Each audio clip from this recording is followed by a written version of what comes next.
Bismillah, Assalamualaikum warahmatullahi wabarakatuh. Innal hamdalillah nahmaduhu wa nasta'inu wa nastaghfiruhu wa natubu ilayh wa na'udzu billahi min sururi anfusina wa min sayyiati a'malina man yahdihillahu fala mudilla lahu wa man yudlil fala hadiya lahu. Ashhadu an la ilaha illallah wahdahu la syarika lahu wa ashhadu anna Muhammadan 'abduhu wa rasuluhu la nabiyya ba'dahu. Allahumma salli ala Muhammad wa ala alihi wa sahbihi wa barik wa sallim wa man tabi'ahum bi ihsan ila yaumiddin wa ba'd.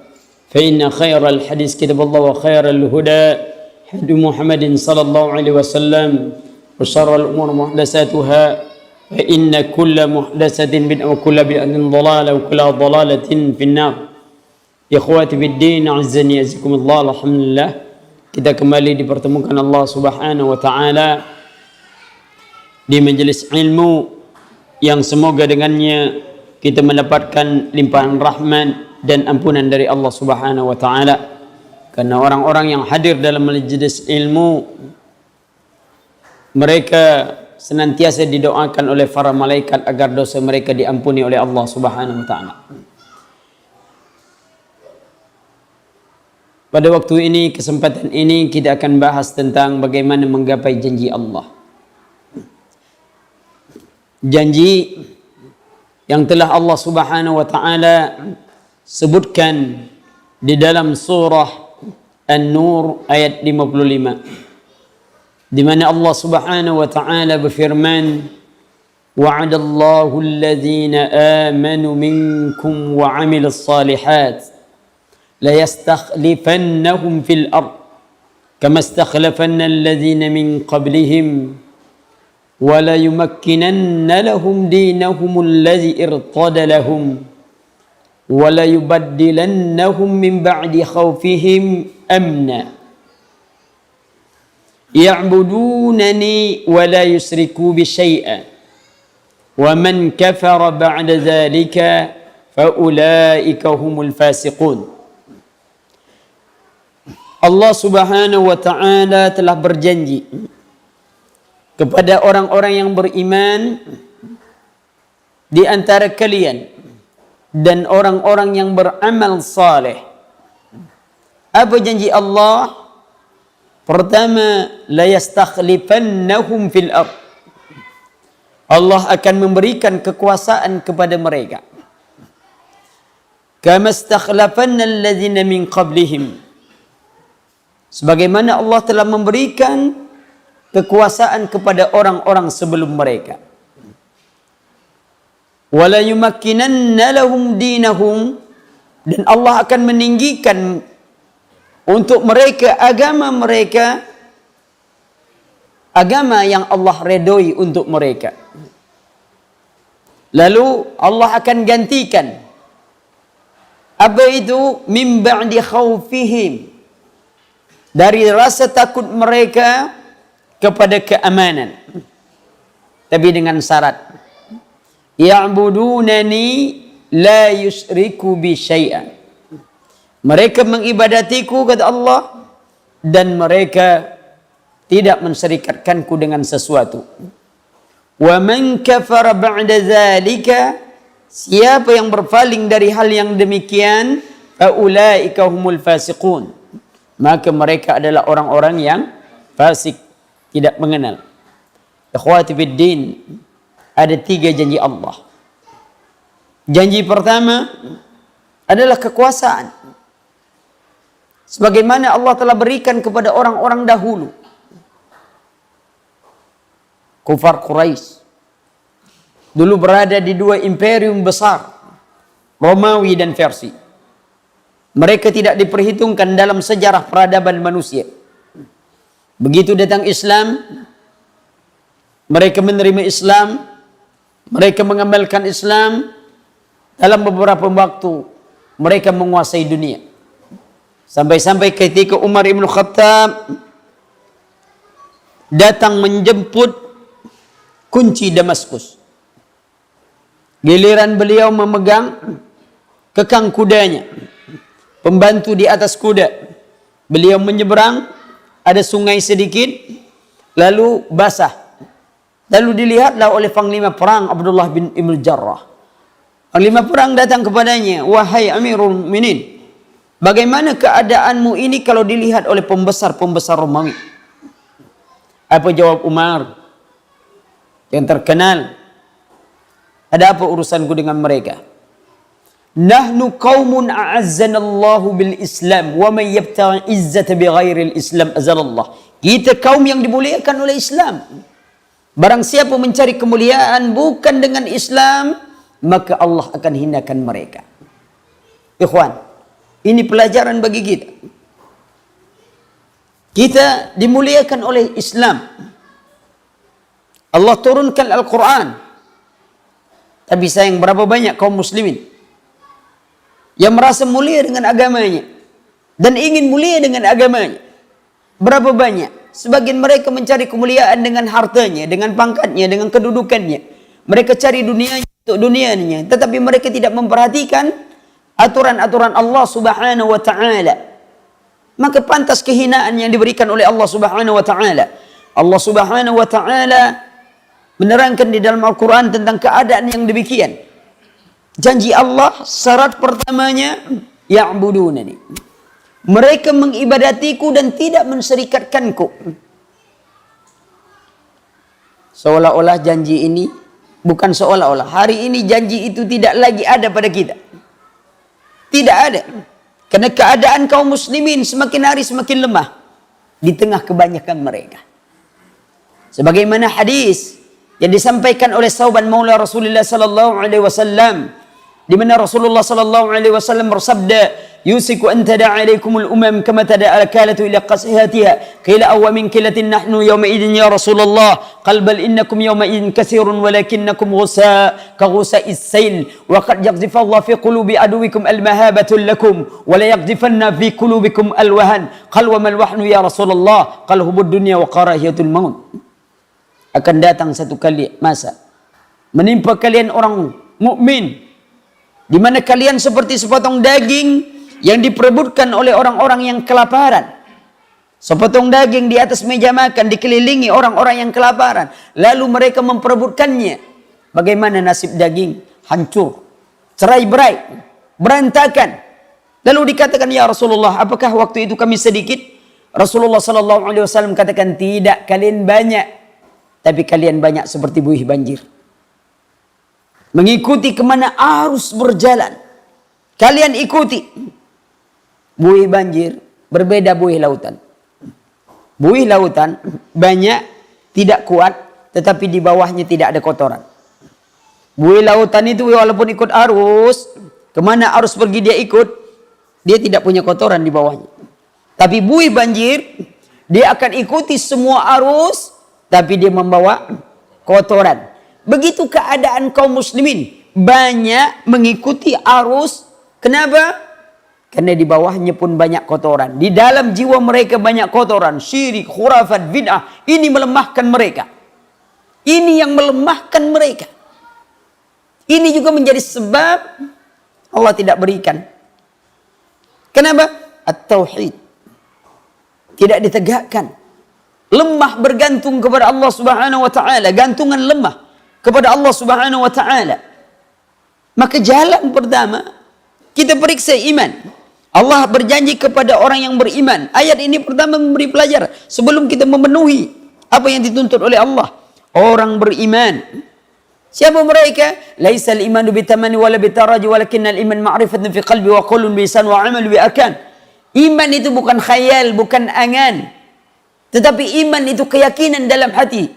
Ma'rifatun fi qalbi. Pengenalan dalam hati, wa qaulun bil lisan, ucapkan dengan lisan, wa amalu bi arkan, amalkan dengan seluruh anggota badan. Orang munafik ucap lisan, mengamalkan, tapi tak ada keyakinan.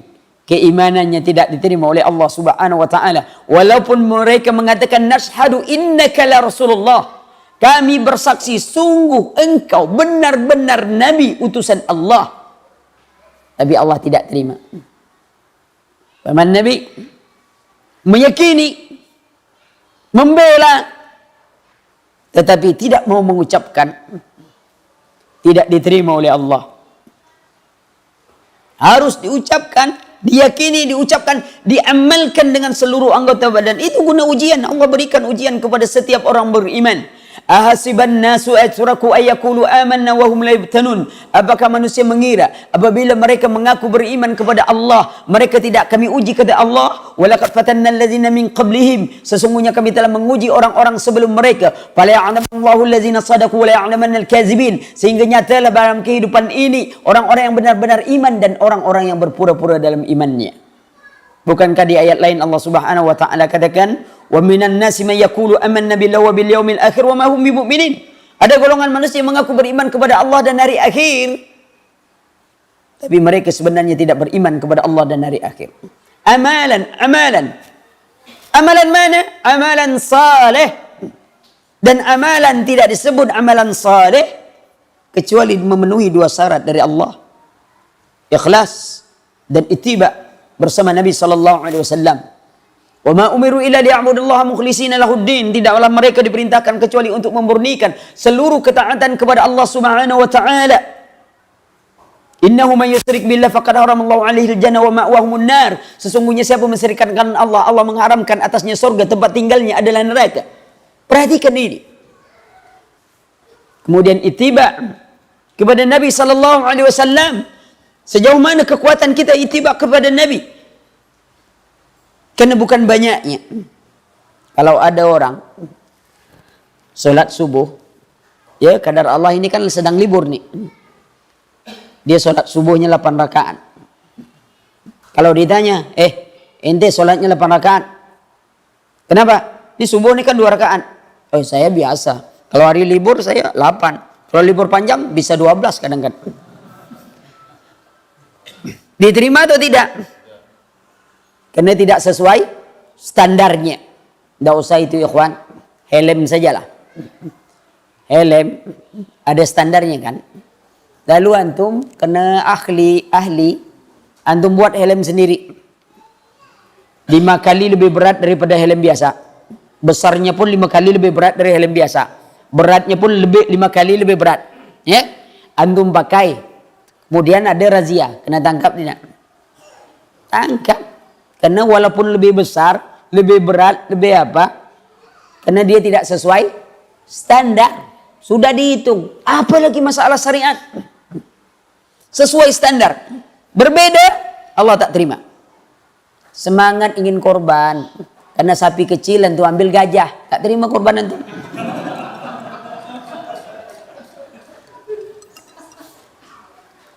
Kurang banyak rasanya kan, ya kurang banyak itu, kurang gajah, kuda nil dipakai, kuda kan boleh juga, hah? Allah ikhwan, sesuai bukan banyaknya, ya. Perhatikan sesuai tak standar. Nah periksa amalan, iman kita diuji Allah, ujian, kekuasaan apa? Ibadat kepada Allah. Sudahkah kita ibadati Allah? Mentauhidkan Allah Subhanahu wa taala, ad-da'watu ila tauhid. Maka itu kalau antum perhatikan dalam Al-Qur'anul Karim dari awal sampai akhir, ulama kita katakan Al-Qur'an tidak akan berbicara tentang lain kecuali tauhid. Apakah di situ ada ayat fisika? Tidak. Ayat matematika? Tidak. Hanya orang-orang aja buat. Ya? Kalau dia ingin olahraga, tolak peluru, cari Al-Qur'an. Apa ayatnya? Ma ramaita isramaita walakinnallaha rama. Bukan engkau melempar waktu melempar, tapi Allah lah melempar. Ayat tolak peluru tuh. Yang buat travel pakai ayat juga gini. Ya, afalam yasiru fil ardi? Apakah engkau tidak berjalan di muka bumi? Ayat travel. Peragawan peragawati pakai ayat juga. Apa? Kisah Nabi Yusuf berjalan di depan para wanita. Semuanya pakai ayat. Nah itu dukun pun pakai ayat juga.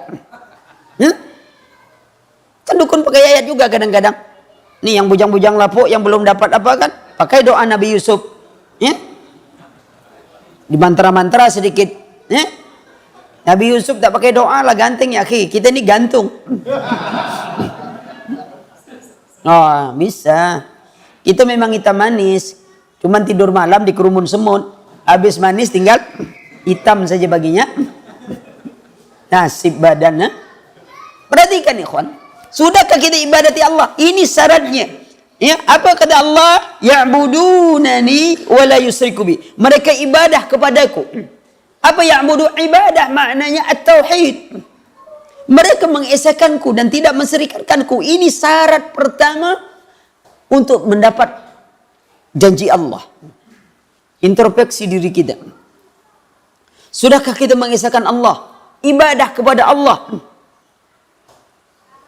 Karena inilah tuntunan tauhid, ad-da'wah ila tauhid. Seluruh para anbiya wal mursalin mendakwakan at-tauhid. Sebelum Rasulullah, mereka mengatakan kepada kaumnya, ya qaumi i'budullah ma lakum min ilahin ghairu. Wahai kaumku, tidak ada yang berhak kalian ibadati kecuali Allah Subhanahu wa taala. Semuanya menyeru kepada tauhid, ad-da'wah ila tauhid. Dan Al-Qur'an dari awal sampai akhir at-tauhid. Apabila Al-Quran berbicara tentang perbuatan Allah, nama dan sifat Allah Subhanahu wa taala, berarti Al-Quran sedang berbicara tauhidul ilmi al-khabari. Atau dikatakan dengan tauhid rububiyah wa tauhid asma' dan sifat. Apabila Al-Quranul Karim berbicara tentang hak Allah dan kewajiban hambanya, itu bermakna Al-Quran sedang berbicara tentang tauhid talabi wal qasdi, yang disebut dengan tauhid uluhiyah atau tauhidul ibadah.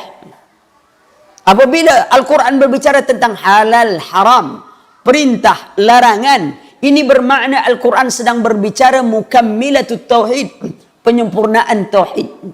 Apabila Al-Quran berbicara tentang banyak balasan, pahala bagi orang-orang yang beriman dan bertakwa, ini dinamakan Al-Quran berbicara tentang jazaa'ut tauhid. Apabila Al-Quran berbicara tentang hukuman pelaku maksiat, orang-orang musyrik, apa semuanya, ini berarti Al-Quran sedang berbicara tentang jazaa'un liman kharaja anit tauhid. Antum perhatikan dari awal tidak akan pernah lepas dari 5 ini.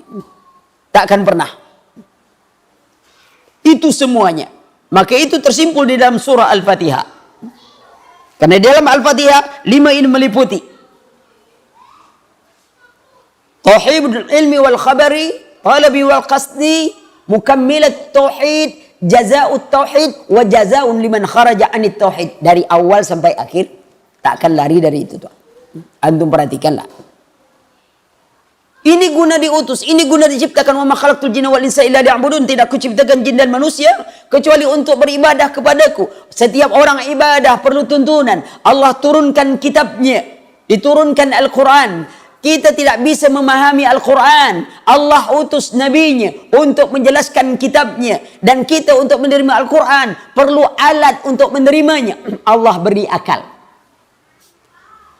untuk menerima syariat, bukan mengotak-ngatik syariat. Itu beda tuan.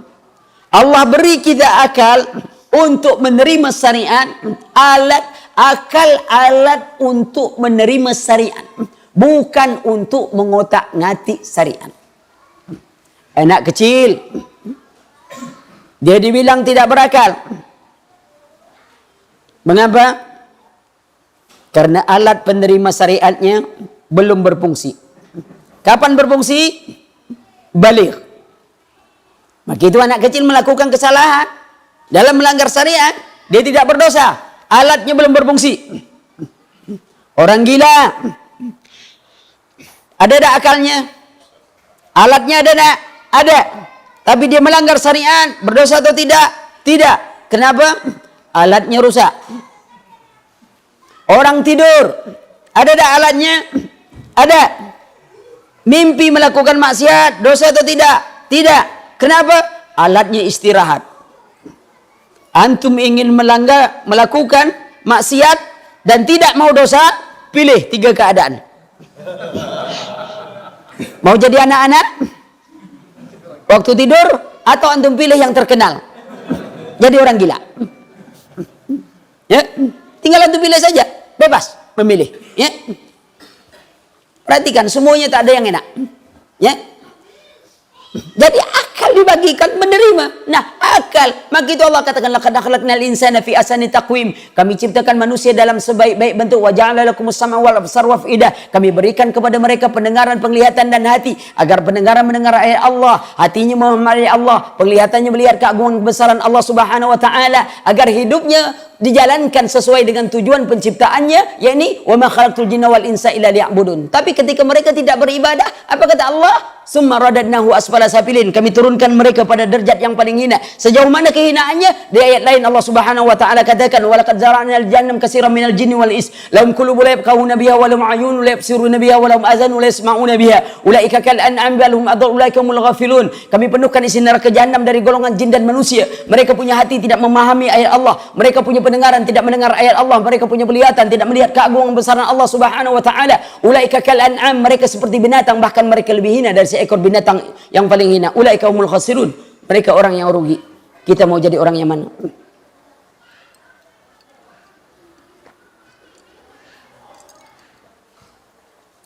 Tinggal posisi kita. Bagaimana mentauhidkan Allah? Kita tahu bagaimana mengesahkan Allah Subhanahu wa taala. Ibadah kita ingin memburu tinggi. Sekarang bagaimana keamanan kita? Aman atau tidak? Tidak. Di masjid saja kita tak aman. Apa buktinya? Kita tak berani bawa sandal yang cantik-cantik ke masjid. Tidak aman masjid gini. Kota infak pun sudah pakai gembok. Kadang digembok lagi di tiang. Karena maling hari ini kalau dapat tiang masjid pun dibawanya juga. Begitu hebatnya maling sekarangnya. Kenapa? Tauhid itu tidak tegak. Zaman sahabat dulu kaya. Ada yang meletakkan uangnya tuh di depan rumah. Dikatakan kepada sahabat lain, siapa yang punya keperluan ambil saja uang di situ. Tidak hilang-hilang uang doang. Sekarang jangan disebut, tak disebut pun diambil kawan. Ikhwan, itu bahayanya sekarang. Kalau sekiranya kepala kita tuh bisa dicopot, salah letak aja diambil kawan tuh, Pak.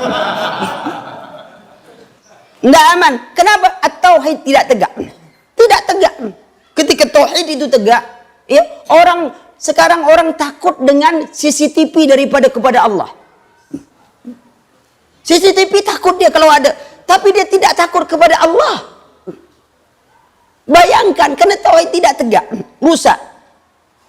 Itu tukang bom itu. Apa yang dia takuti? Sampai pada Allah pun dia tak takut. Bahwa hukuman membunuh nyawa orang, darah. Nabi kita saja sudah menyebutkan, man qatala mu'ahadan lam raihatal jannah. Siapa yang membunuh orang kafir yang terikat perjanjian, dilindungi baik oleh perorangan atau negara, dia tidak akan mencium bau surga. Bagaimana Islam seperti itu? Mereka menganggap mati syahid, sebenarnya mati sakit. Mereka menganggap jihad, sebenarnya bukan, tapi jahat. Lihat keadaan.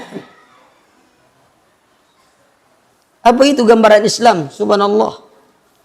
Kita beristighfar, berlindung dari mereka-mereka seperti itu. Islam rahmatan lil alamin. Kepada binatang saja lembut. Bayangkan itu. Orang, binatang, kucing saja dipelihara, tak dikasih makan, bisa masuk neraka. Mati kucing itu. Bagaimana dengan manusia? Dulu Islam datang di Indonesia ini bukan karena penceramah, apalagi bom, bukan. Akhlaknya, adabnya, itu yang dibawa. Akidahnya muncul, adabnya. Maka ulama kita, kami belajar hadis 10 tahun, kami belajar adab 20 tahun. Kadang-kadang ada orang punya ilmu, tak punya adab.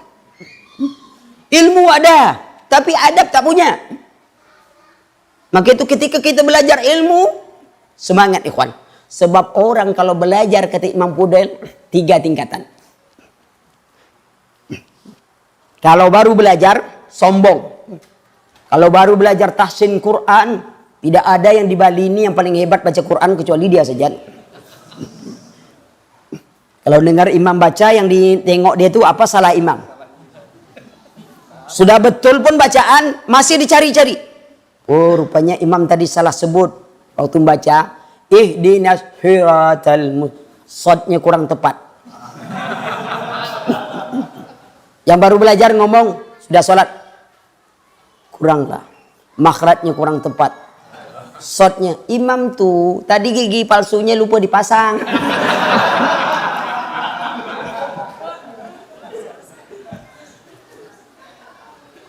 Buruk sangka saja. Baru belajar sunnah, baru seminggu pesantren kilat, Allah, lidahlah macam petir, tau? Ada apa? Islam tak seperti itu. Sana kafir, sana sini kafir. Ada apa urusan seperti itu? Islam tak. Semakin dalam Islam, semakin dalam kita nampak itu hikmah, lembutnya Islam. Salah-salah kafir kita yang kafir. Hati-hati ikhwan. Dulu belum punya jenggot semua orang salam. Assalamualaikum. Waalaikumsalam. Begitu sudah punya jenggot, jawab salam pun tak mau. Assalamualaikum. Kenapa? Tak pakai jenggot.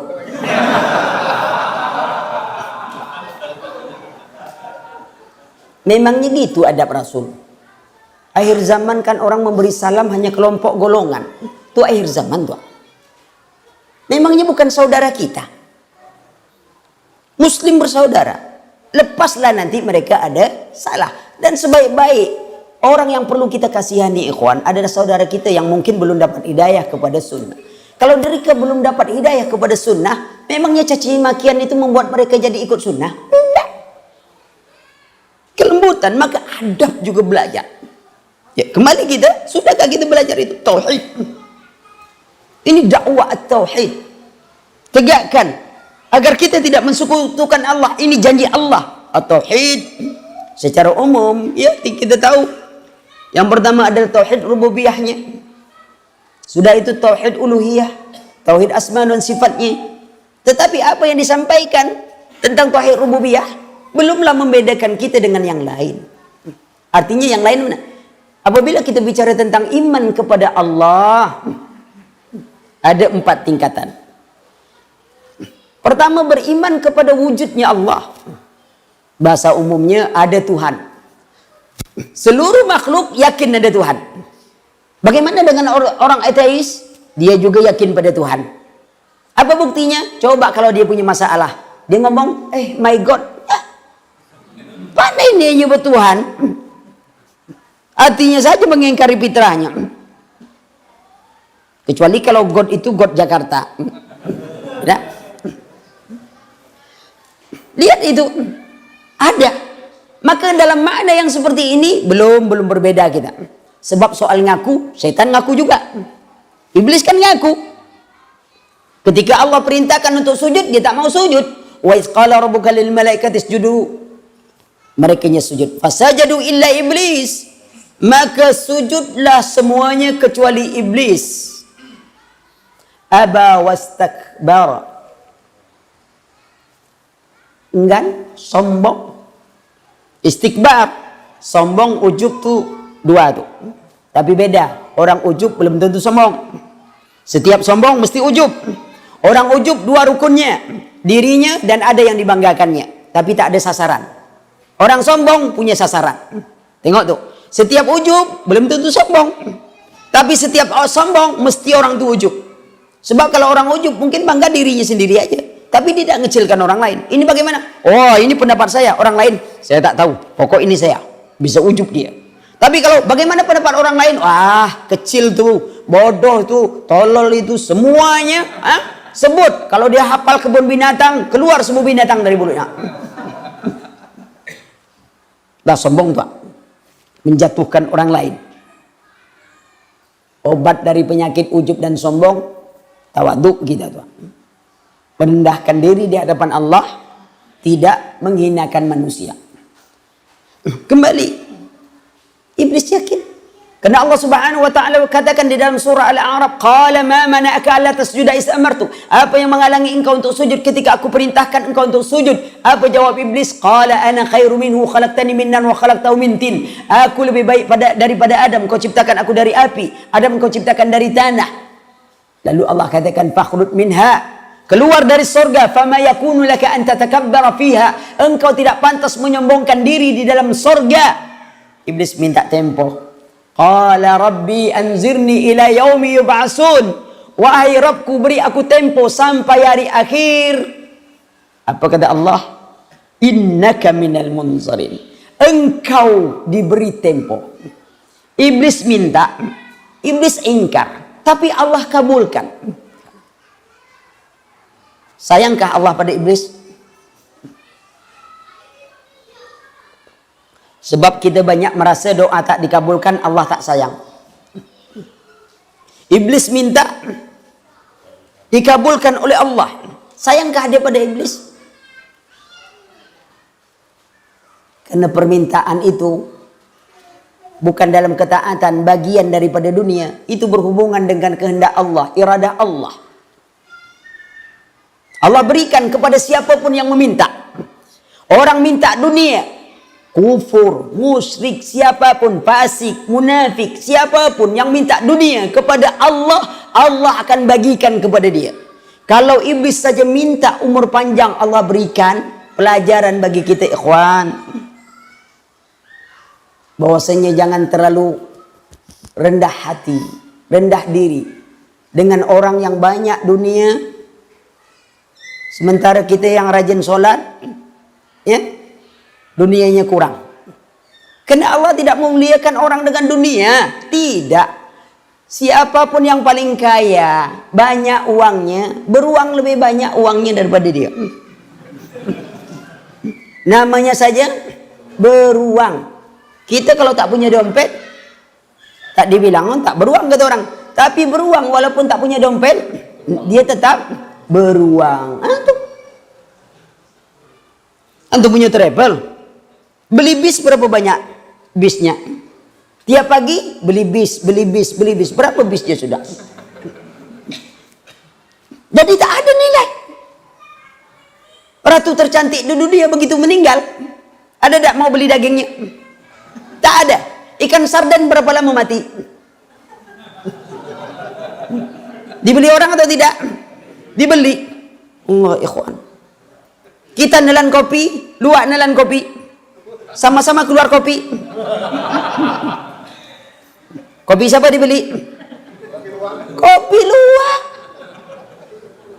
Lalu apa nak kita banggakan lagi hidup kita ni? Apa? Kecuali ilmu, iman. Itu yang bisa kita andalkan kepada Allah. Maka itu jangan heran kalau Allah berikan siapapun yang minta dunia. Jangan iri. Apa kata Imam Hasan Al-Basri? Kalau kalian dikalahkan manusia dengan dunianya, kalahkan mereka dengan akhiratnya. Itu jalan. Allah berikan mereka dunia. Kita dulu waktu tak solat, waktu tak ini, usaha lancar. Setelah solat, mulai mandek-mandek. Godaan syaitan biasa. Kita tengok sebelah kita tetangga, solat tidak, apa tidak, usahanya makin maju. Bangga. Jangan. Iblis saja minta, Allah bagikan. Maka itu siapapun minta sesuai janji Allah, Allah menepati janji. Yang kita dijanjikan Allah kekuasaan, keamanan, meninggikan agama kita. Syaratnya ini. Adapun mereka yang minta dunia, tidak ada. Allah tak berikan syarat dunia. Kenapa?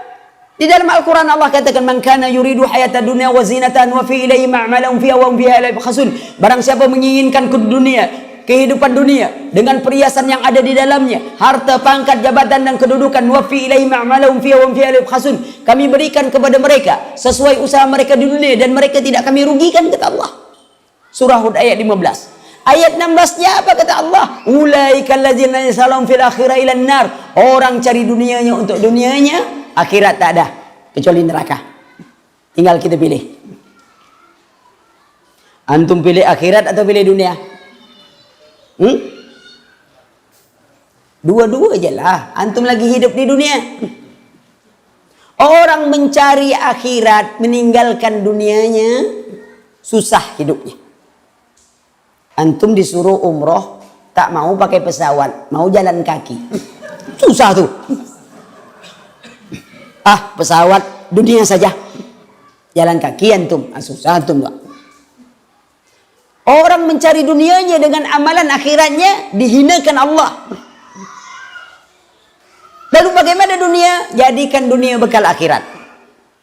Kita kalau ke sawah, kita nanam padi. Nanam padi, rumput dapat. Nanam rumput, padi tak dapat. Hidup di dunia, cari bekal untuk akhirat. Dunia dapat, akhirat dapat. Cari dunia untuk dunia. Dunia dapat, akhirat tak dapat. Cari dunia dengan amalan akhirat. Di dunia dihinakan Allah, di akhirat juga. Lihat orang cari dunia untuk dunia, di dunia dihinakan Allah. Buktinya apa? Lihat orang ada uang sudah 200 miliar uang, masih minta gandakan juga lagi. Akhirnya tertipu. Gosok belakang keluar duit. Saya kalau bisa dia gosok belakang keluar pesawat baru saya yakin. Gosok belakang tuh, keluar pesawat helikopter kan, mantap tuh. Ini keluar duit. Tapi karena orang rakus kepada dunia, hilang tuh. Gelar apapun yang dia miliki, nah, kalau sudah rakus pada dunia, tak masuk lagi akalnya tuh. Seperti orang ditarik kerbau. Itu yang disebut Rasulullah. Iza tabaya'tum bil'ina wa akhastum aznabal baqa wa raditum bizzar'i wa taraktumul jihada fi sabilillah sallatallahu alaikumuz zulla la tanzi'u hatta tarji'u ila dinikum. Kalau kalian jual beli secara inah, bagian daripada riba, wa akhastum aznabar baqa, kalian tarik ekor sapi. Kalau saya memaknakan kalian ditarik oleh sapi. Sebab kita kan kalau narik sapi dari depan. Sekarang kita megang ekor sapi, kita ditarik sapi, kita jadi budak sapi. Biasanya sapi itu kemana bawa kita, sekarang sapi yang membawa kita kemana-mana. Begitu hinanya kita dengan dunia tuh. Kalian cinta pertanian, lalu kalian tinggalkan berjuang di jalan Allah. Berjuang tuh jangan salah paham pula tuh, ngebom pula nanti katanya semua.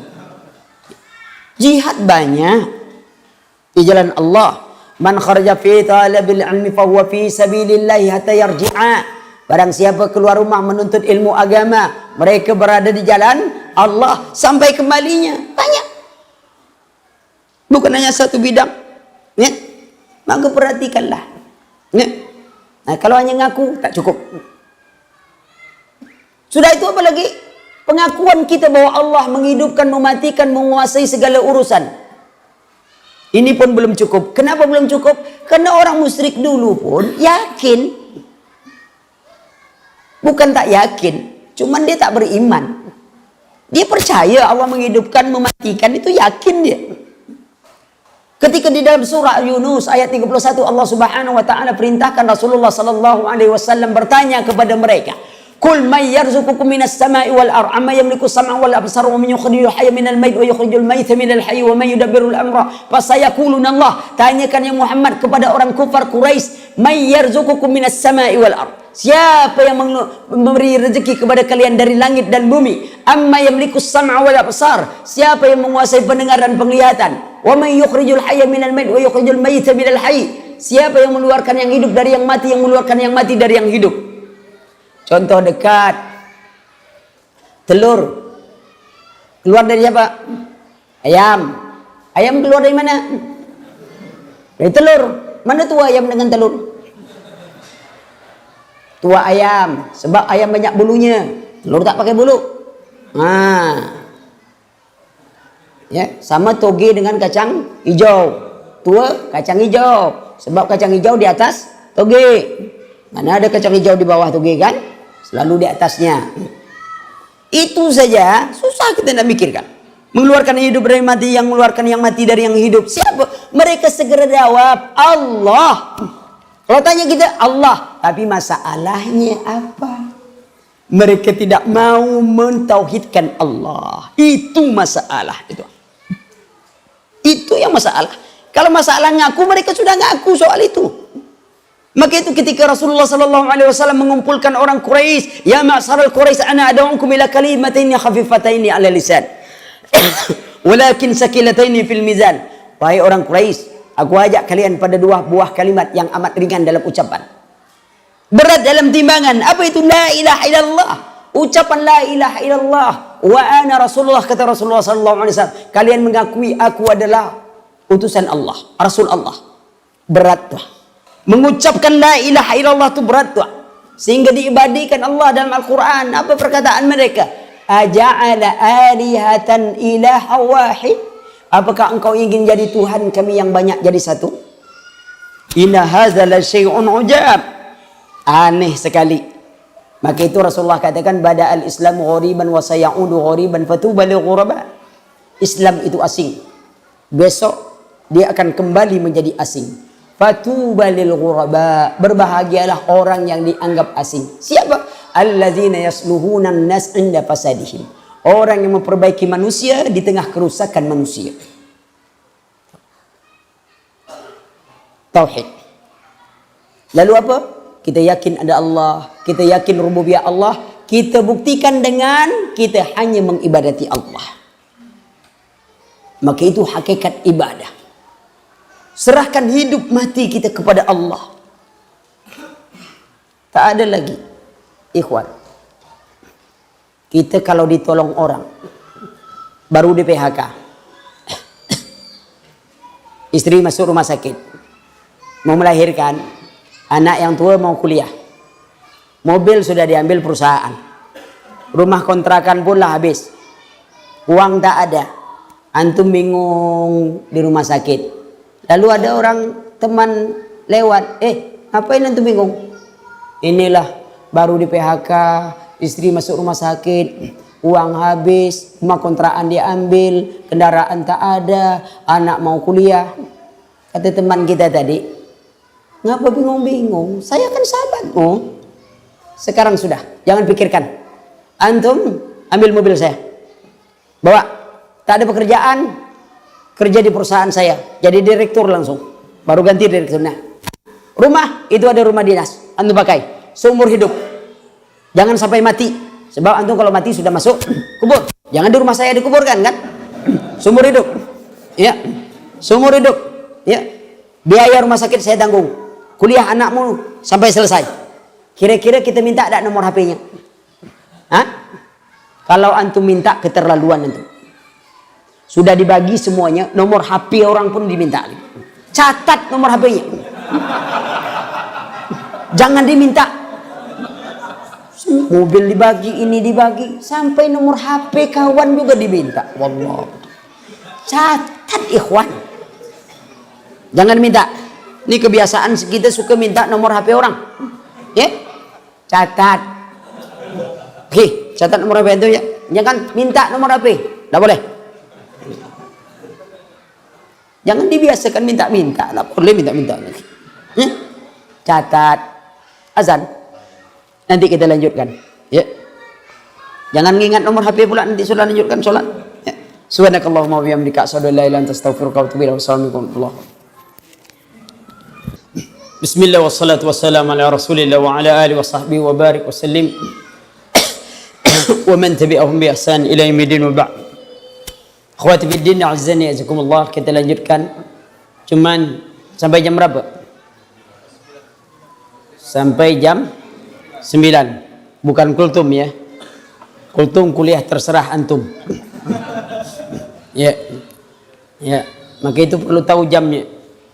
Nanti terlalu banyak penjelasan. Baik. Tadi kita sudah sampai bahwa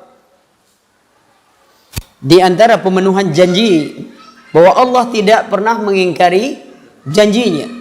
Tapi masalahnya, adakah kita memenuhi syarat untuk mendapatkan yang dikatakan Allah, ya'budunani, mereka mengibadatiku, kata Allah, dan tidak menserikatkanku.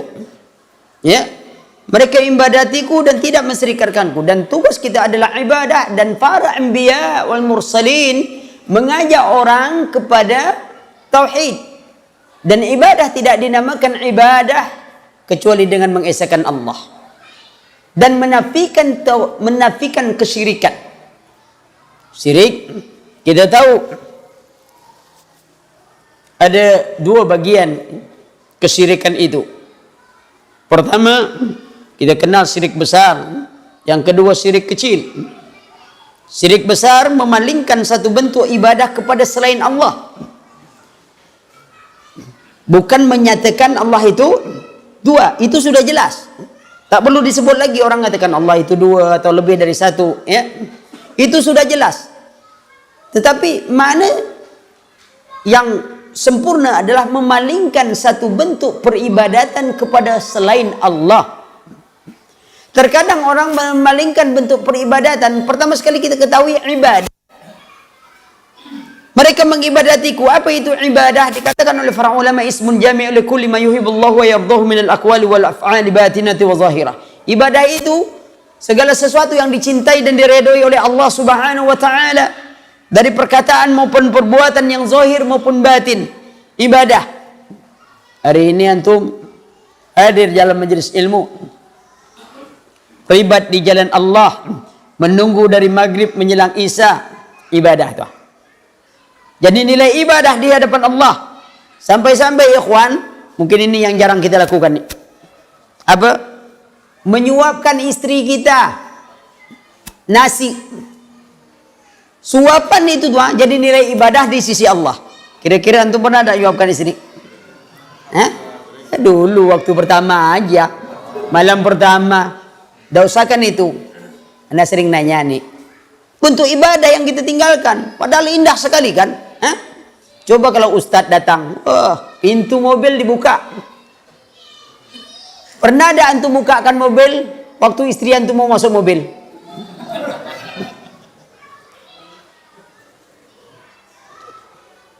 Istri kita juga gitu. Mana pernah kita nak pakai naik motor pakai helm, mas sini dulu biar saya pasangkan mas sebelum poluan nanti pasangkan. Mana?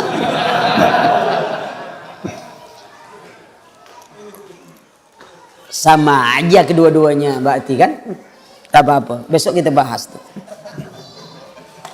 Minta risalah cinta merindu. Risalah mencinta merindu itu bukan untuk orang bujang, untuk orang sudah nikah.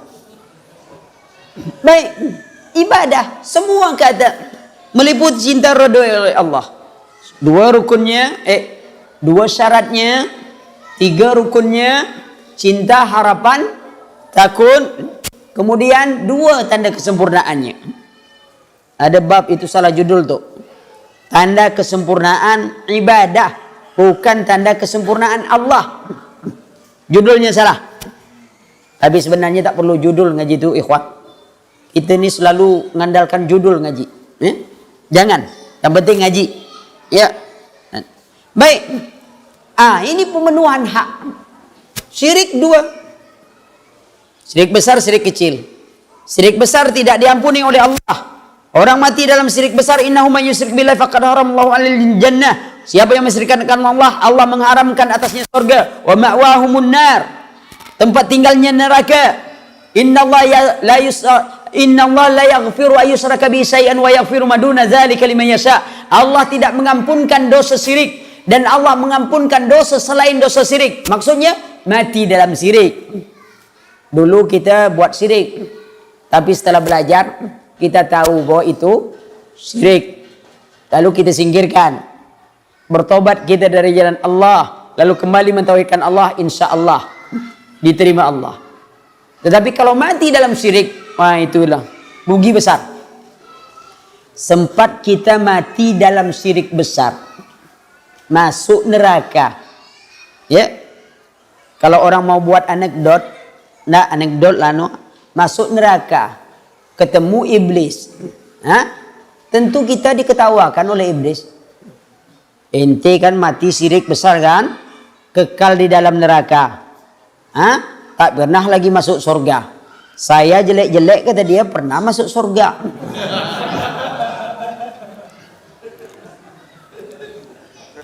Nah, jadi takutlah kepada kesyirikan. Nah, sudahlah masuk, kekal pula, diejek iblis pula. Benar-benar keterlaluan. Maka itu dakwah tauhid itu penting dalam hidup kita.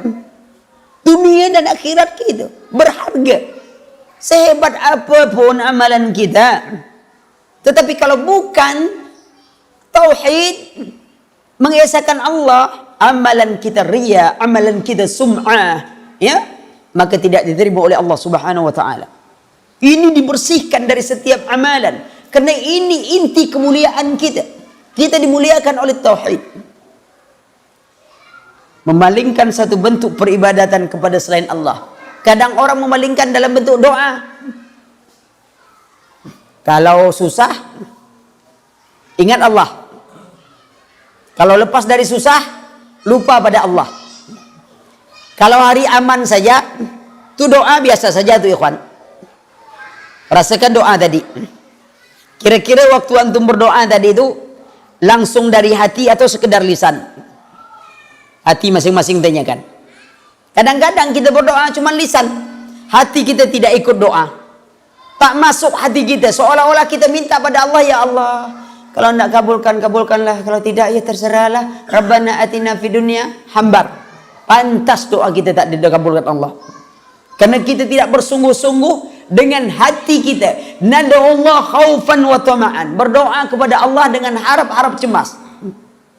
Coba tengok orang kadang-kadang jam 10 azan, 10 pagi azan, lalu orang tanya, ngapa azan? Siapa yang azan? Si fulan. Selama ini tak pernah sholat, kok pandai azan? Ngapa dia azan? Api sudah dekat ke rumahnya, air tak ada, yang nolong pun payah, tak ada yang lain lagi kecuali minta sama Allah. Doa tak pernah, tak pandai. Cuman dulu pernah didikan subuh ikut waktu kecil. Itu pun azanlah campur dengan qomat. Azan. Harapannya apa dengan azan? Cuman itu dia punya andalan. Azan berharap agar api itu tak membakar rumahnya. Kadar Allah dengan harapan besar, sangat takut tidak dikabulkan, padam api. Begitu tak padam, dia duduk di kedai kopi, apa dia cerita? Azan kemarin. Oh iya, kalau saya tak azan, habis kampung tuh katanya. Dia pula yang hebat tuh. Tapi jangan heran, Allah sudah sebutkan dalam Al-Quran orang-orang seperti ini.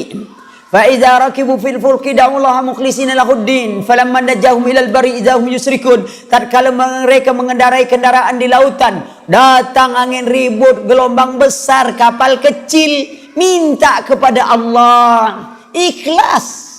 Da'ullah mukhlishina lahuddin. Mereka hanya minta kepada Allah dengan memurnikan seluruh ketaatan kepada Allah. Rupa jabatan, pangkat, kedudukan. Setelah itu, falamma najjahum ilal barri.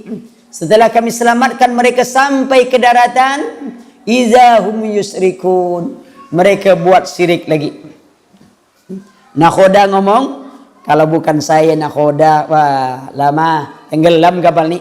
Masinis ngomong, untung saya matikan mesin. Tukang layar ngomong, untung saya turunkan layar. Orang biasa ngomong, untung ada Pak Kiai tadi berdoa. Orang kampung ngomong, ini kapal keramat sudah mau tenggelam, masih selamat. Semuanya lupa kepada Allah. Sudah memalingkan doa tuh. Dan meminta pula kepada selain Allah. Tengok ayat ini. Orang dahulu kalau susah ikhlas. Orang kini senang dan susah. Lagi susah, dia datang ke dukun biar hartanya banyak. Sudah kaya, dia datang lagi ke dukun biar hartanya berlipat. Senang, susah, tetap datang ke dukun. Tengok. Jahiliyah di hari ini lebih jahil daripada jahiliyah dulu. Senang dan susah. Bagaimana kita akan dimenangkan Allah?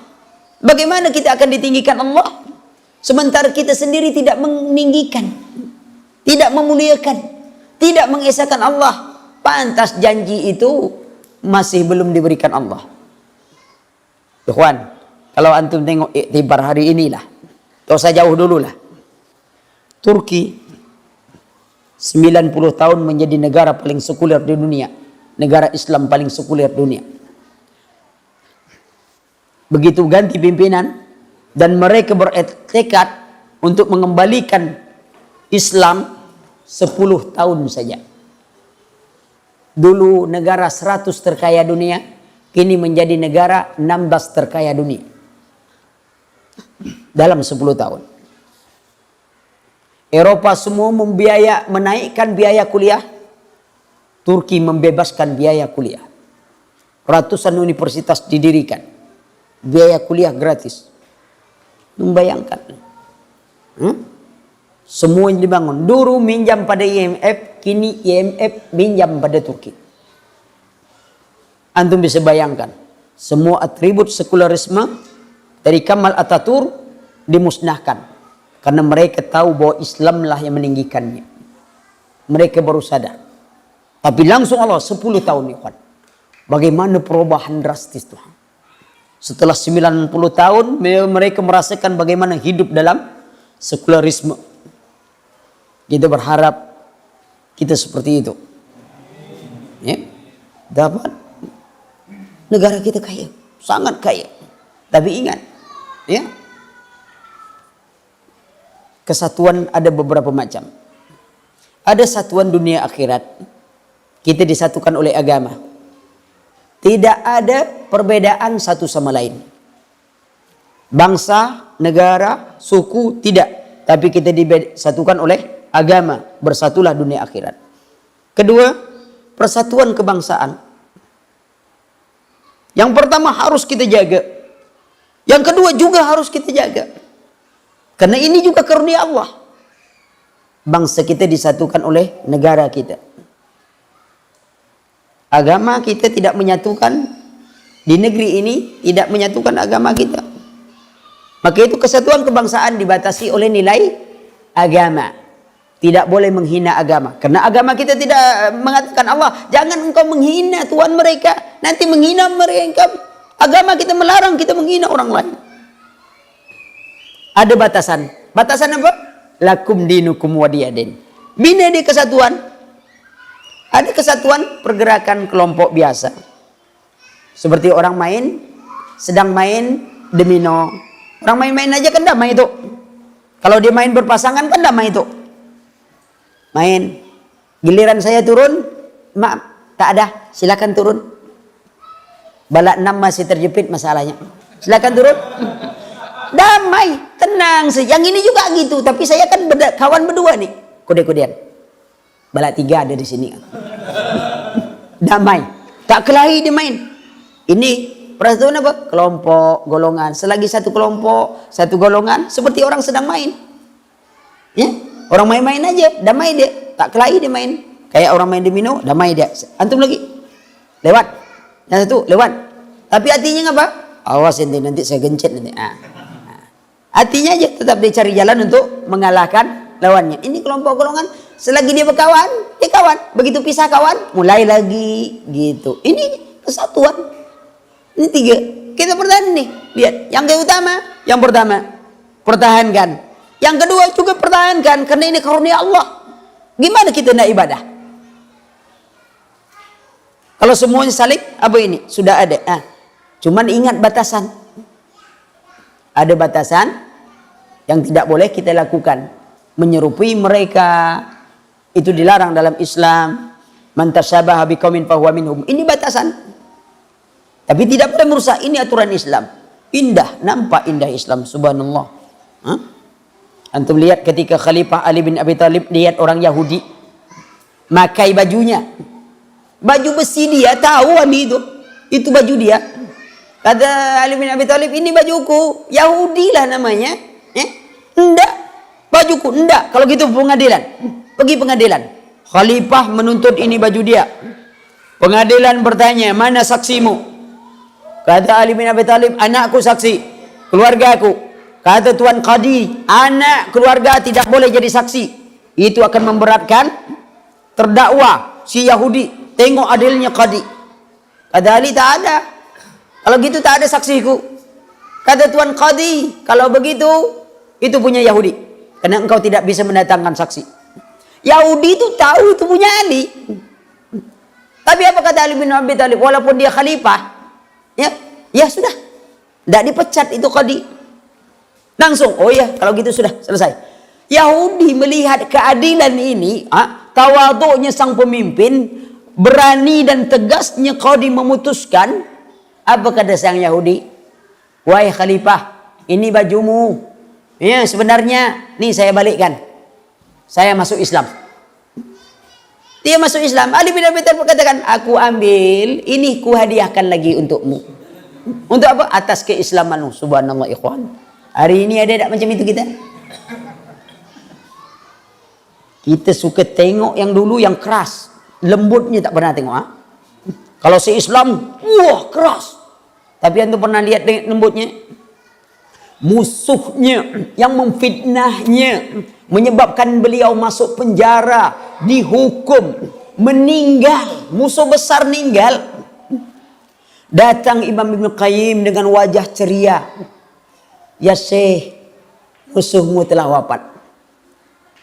Syekh Islam mengatakan, ada apa denganmu? Kenapa engkau bangga, senang hatimu lihat dia meninggal? Apakah menurutmu kalau dia meninggal gantinya lebih baik? Marah. Kalau kita, wah pesta. Sudah itu tak cukup itu ikhwan. Se-Islam datang ke rumah musuhnya, takziah ke rumah musuhnya yang memenjarakan dia, memfitnah dia, meninggal. Datang takziah, lalu cerita kepada keluarganya, wahai anak-anakku, orang tuamu telah tiada. Hari ini apa kesusahan kalian? Laporkan kepadaku. Pernah tak kita buat untuk orang satu kajian saja dulu?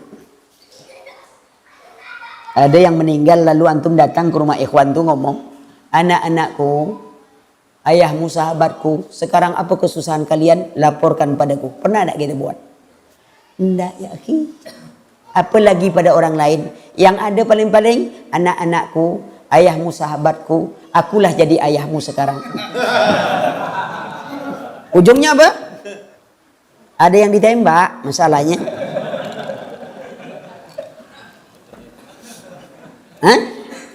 Tengok ulama. Subhanallah. Kita tak ada itu ikhwan. Contoh mereka jangan hanya ikuti nama mereka. Tapi akhlak mereka, adab mereka itu kita nak contoh tuh. Dalam hidup indah. Kagum orang. Subhanallah. Terus saya katakan tadi kadang itu banyak merengut aja pandang orang. Kopi. Coba, ada masanya kita tegas, ada masanya kita perlu senda gurau sedikit, ya. Kalau tentang ayat-ayat kematian, ya jangan ketawa, nangislah sedikit kan. Tapi semuanya nak nangis tak mungkin pula. Ya. Kembali kita ini, bagaimana kita mentauhidkan Allah Subhanahu, mengesahkan Allah. Nih, syirik tadi, syirik ada syirik dalam ibadah. Besok pagi apa judul? Besok pagi 2 kaidah. Besok panjang tuh kisahnya. Masalah syirik panjang tuh besok. Ya, perhatikan. Nah, inilah pemenuhan. Kita berusaha untuk memenuhi apa tadi syaratnya? Mengesahkan Allah. Dan itu menjauhi kesyirikan. Kita tidak akan pernah dapat melakukan ini kecuali talabul ilmi. Tak mungkin duduk saja. Datang ilmu laduni tak mungkin. Untuk usahakan ilmu agama.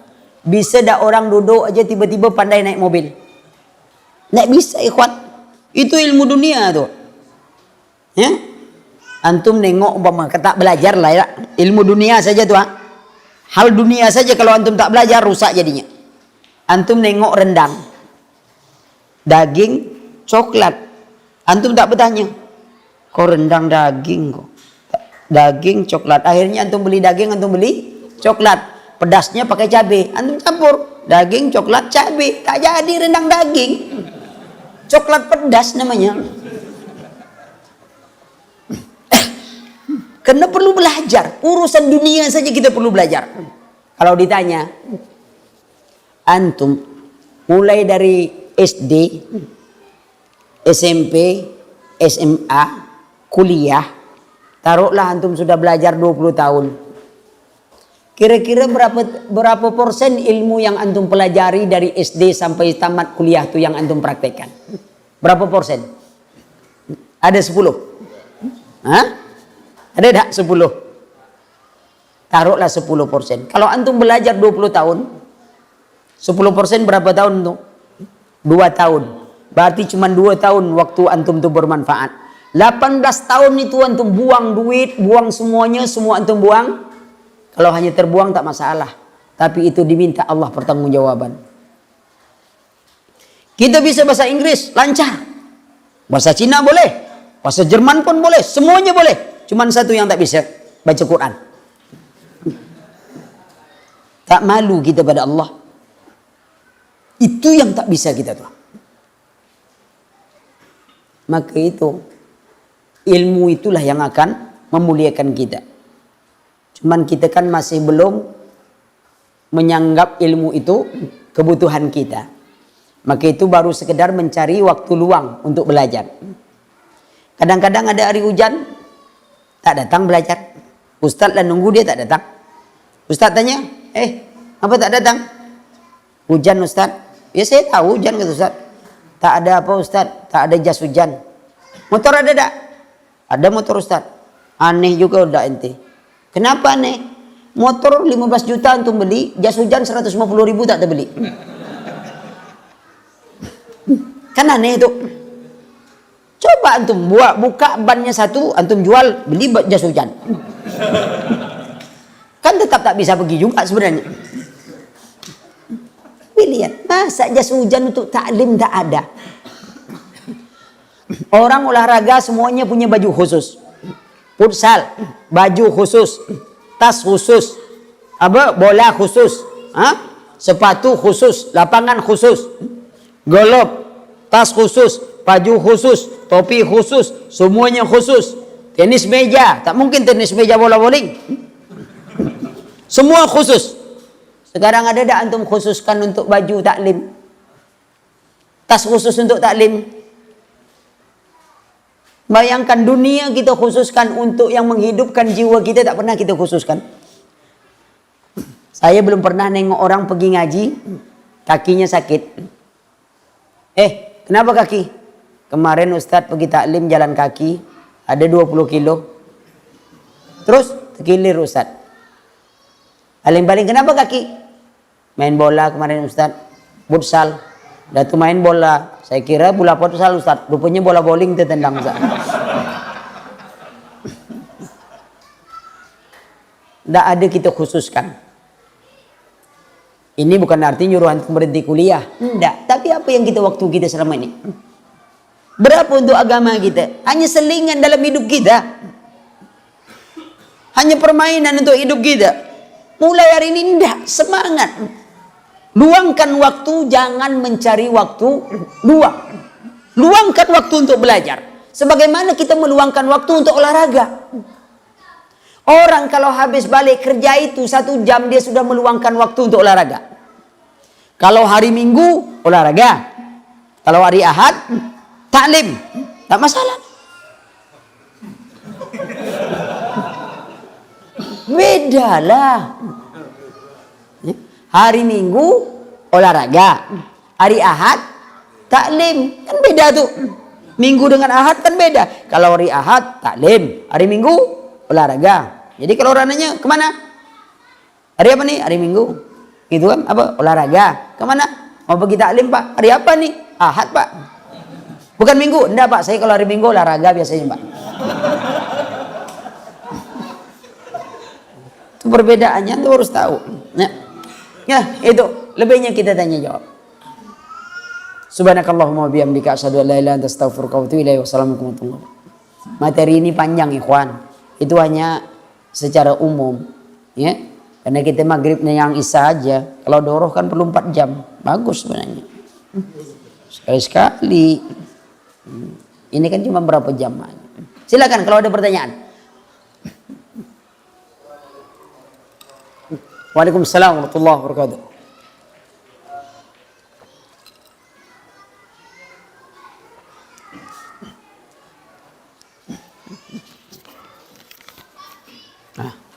Paksa minta tetangga menengok. Kacamata. Assalamualaikum warahmatullahi wabarakatuh. Waalaikumsalam warahmatullahi. Terima kasih dari pertanyaan yang bertanya.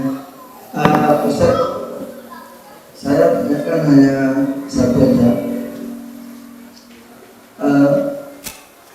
Kami di dalam sekolah di SMK Negeri 1 Kuta Selatan itu kan ada apel bendera. Apel bendera. Kemudian apel bendera itu ada doa yang disampaikan oleh agama Hindu, sementara Muslim itu ada. Saya bilang sama anak, ketika ada doa dia pakai agama Hindu, kemudian juga ada terjemahannya. Saya bilang sama anak tuh, kalau ketika dia baca doa, kalian baca surat Al-Fatihah. Ini kan istilahnya perlawanan besar. Kalau kita ikuti, kalau kita diam, otomatis kita ikuti doanya dia. Tapi kalau kita baca Al-Fatihah, berarti kan kita tidak mengharap doanya dia. Ini mohon maaf, sekira-kiranya kita seperti ini bagaimana hukumnya, Ustaz? Apa doa itu harus disuarakan? Suarakan atau tidak? Doa itu disuarakan atau tidak? Cuma dia suarakan dia pakai dalam hati. Sementara agama lain kan memakai ya apa namanya? Nggak, yang paling penting dulu doa itu wajib disuarakan di dalam sekolah atau tidak. Kalau tidak, suruh aja. Nah, kalau orang berdoa, kalian juga berdoa. Minta kalian agar pintar, cerdas. Masing-masing kalian berdoa lah. Kan tak perlu kasih tahu orang. Kan tak diberitahu doa. Ya sudah, suruh aja dia doa gitu. Secara umum gitu. Nah, jadi kita tidak khususkan dulu Al-Fatihah. Ini ajarkan anak supaya berdoa, mungkin minta ini, minta itu. Jadi jangan jadi kebiasaan khusus nanti oleh dia. Ya. Nah, jadi tidak nampak. Ya kalian berdoa. Menurut kalian, sebab kadang-kadang dalam pendidikan umum kita sekolah di situ, ya aturannya mereka harus jahat, ya tidak. Kita bisa doa masing-masing, ya kalau itu harus memang ada aturan seperti itu di setiap sekolah. Ya. Yang lain?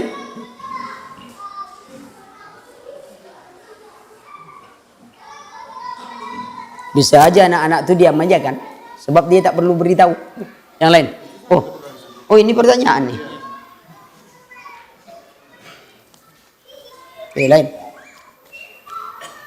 Bagaimana dengan saudara kita di Aleppo, Yaman, Irak? Apakah janji Allah akan memberkati negeri Sam dengan cara memudahkan mereka penduduk negeri Sam untuk mati dalam syahid keadaan hingga dalam sebuah kematian? Ikhwan, ya. Saudara kita di Aleppo, doakan. Doakan. Itulah kekuatan kita.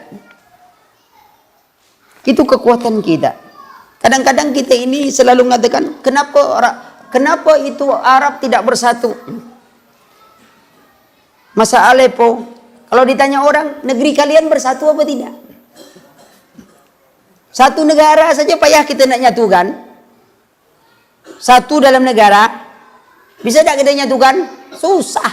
Itu dalam negara. Satu dalam Islam juga payah kita nyatukan. Sekarang antum ingin nyatukan negara-negara yang lah terpecah. Itu pertama. Saudara kita di Aleppo, doakan mereka. Semoga Allah kalau memberikan syahid, mereka yang berjuang di situ insya Allah syahid. Mereka yang berjuang. Kita wajib tak datang ke situ. Ingat, untuk jihad harus ada aturan. Ya? Ada aturan untuk jihad. Dan untuk pergi ke sana pun. Ya? Ada aturan dalam main. Doakan mereka. Di samping doa, antum punya sumbangan, antum sumbangkan. Uangkah, apakah? Ya? Itu doakan. Ya? Kemudian orang syahid pun harus dilihat, bukan senang. Apa kata Rasulullah? Ada orang berjuang ingin disebut sebagai siapa? Pahlawan neraka tempatnya tuh. Itu pentingnya ilmu tuh. Ada orang ngomong, kalau kita tauhid terus, ngaji terus, kapan kita berjuang? Antum bilang untuk taklim ini antum berjuang tuh. Apa? Berjuang melawan taklim tidak, taklim tidak, taklim tidak. Itulah perjuangan. Tak berjuang, sedangkan nak pergi taklim aja tak ada senapang, tak ada ini aja, tak banyak orang tak nak pergi. Hah? Tu perhatikan, orang kadang sering anggap, oh kalian taklim saja. Ya akhi, taklim itu perjuangan. Fa huwa fi sabilillahi hatta yarji'a. Atau kalian ingkari hadis Nabi? Barang siapa keluar rumah menuntut ilmu, fa huwa fi sabilillahi hatta yarji'a. Mereka berada di jalan Allah sampai kembalinya. Apa kalian menafikan hadis Rasulullah menyebutkan mereka berjuang di jalan Allah? Dan Allah juga menyebutkan, jangan seluruh kalian itu nak pergi perang. Harus ada yang menuntut ilmu supaya nanti yang perang tu balik, dia pandai belajar, tahu dia cara. Nanti balik perang kerjanya nak nembak orang aja, karena tak belajar. Kerjanya nak gebom orang aja. Kan banyak tuh. Balik dari Abegan, singgah ke sini. Balik jadi ISIS. Kalau ISIS Jawa tak masalah. Angin sepoi-sepoi, angin semilir, itu ISIS bahasa Jawa. Ini ISIS Irak, datang ke sini karena tak belajar ilmu, kerjanya nak ngebom orang aja. Ini ilmu penting Pak. Ya, ya, kalau nak mati banyak orang nak mati syahid, tetapi hati-hati jangan sampai. Saudara kita Aleppo, doakan.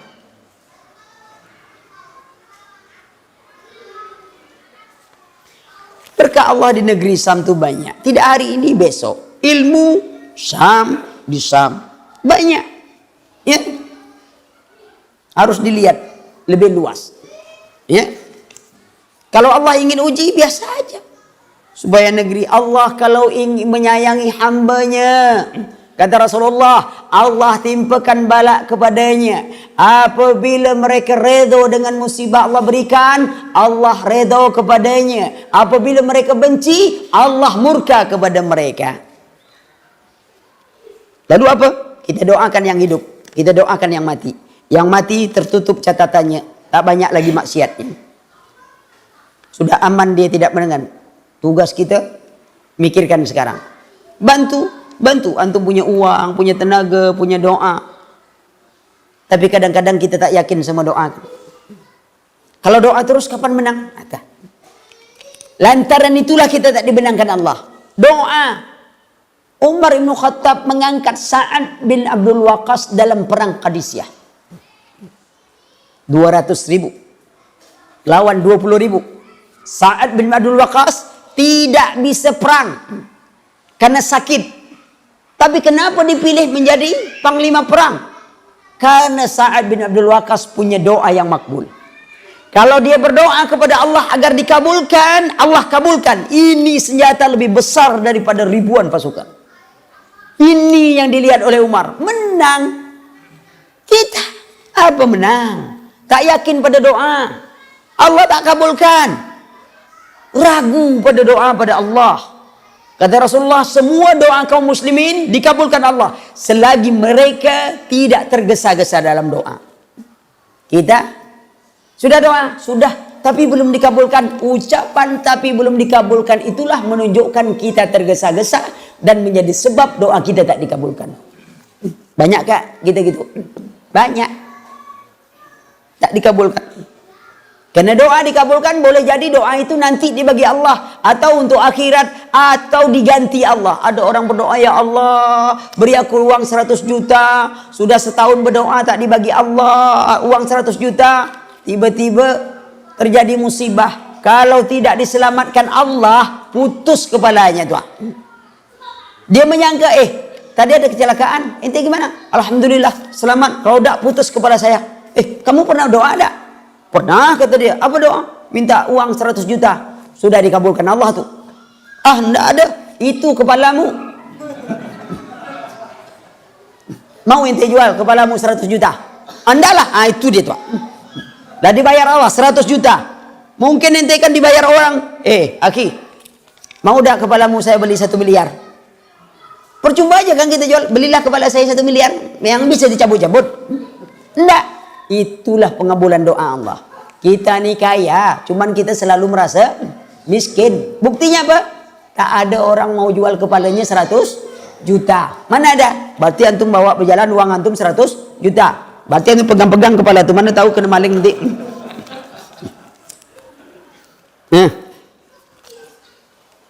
Apakah dalam bergaul kita memilih teman dekat, kita memilih yang sama akidahnya? Apakah ini termasuk satu kesombongan yang barakah? Iya, kita pilih orang berteman itu. Terlalu banyak bergaul tidak pilih, itu juga racun hati. Maka berteman itu pilih. Pertama, orang yang wajib kita pertemani. Apa itu? Orang yang soleh. Para ulama, orang-orang yang soleh, wajib kita temani itu. Itu seperti kebutuhan primer. Yang kedua, bisnis. Teman bisnis itu hanya seperti makan obat. Sekarang, kalau setiap hari antum umpamanya, antum tak pakai sekarang, dokter obat makannya satu, ya, kasih obat,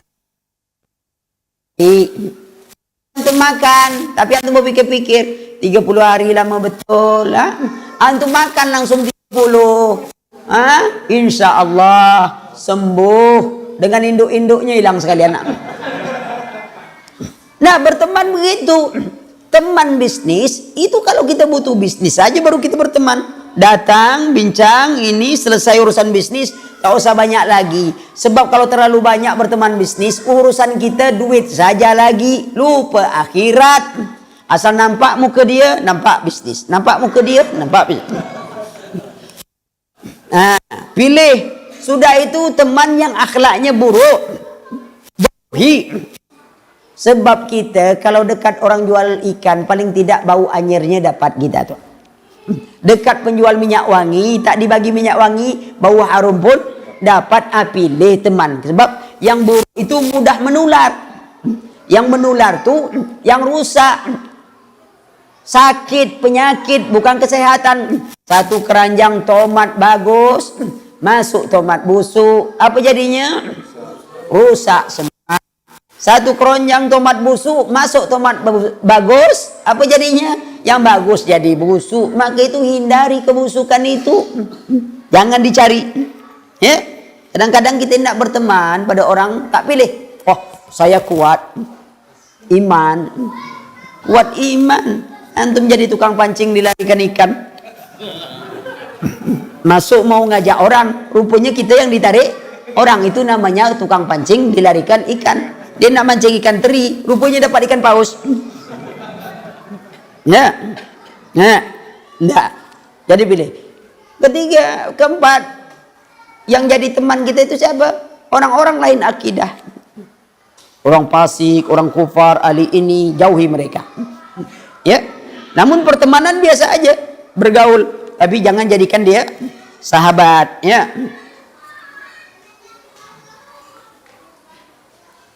Bagaimana cara kita membedakan satu malapetaka, kesusahan itu sebagai hukuman dari Allah atau ujian kesabaran dari Allah?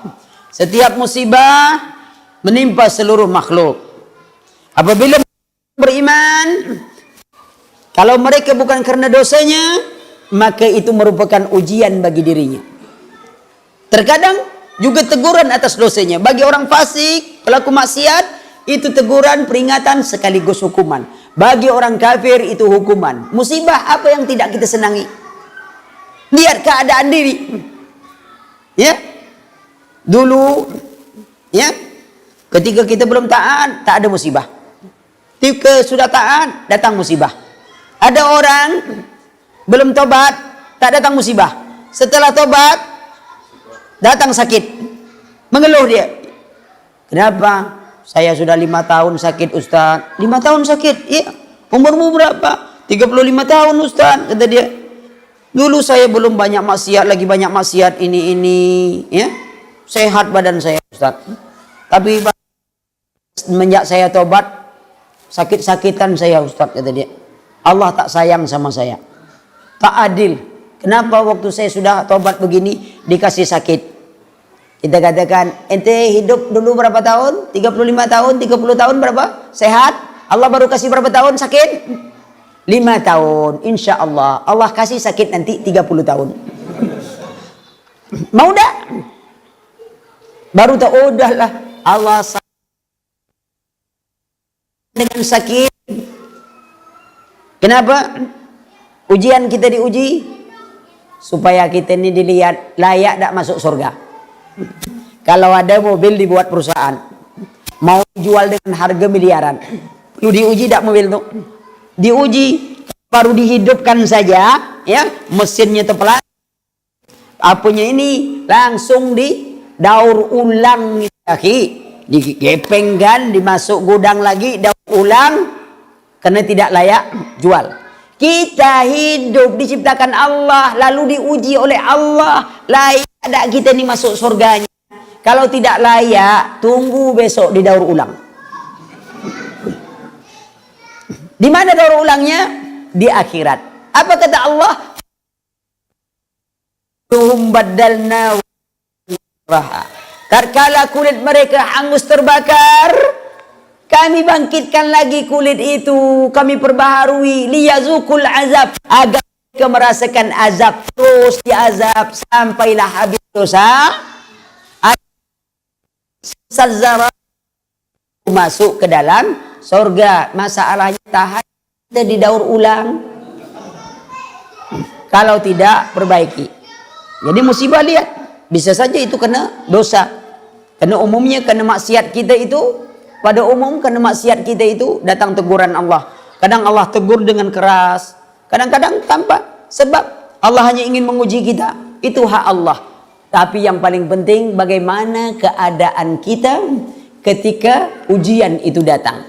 Apakah kita keadaan beriman, fasik, munafik, pelaku maksiat? Ini yang paling kita jaga, tuan. Maka yang kita doa, ya muqallibal qulub, sabbit qalbi ala ta'atik au ala dinik. Saya rasa itu dulu karena janjinya jam 9. Ya. Subhanakallahumma wa bihamdika asyhadu an la ilaha illa anta astaghfiruka wa atubu ilaik. Wassalamualaikum warahmatullahi wabarakatuh.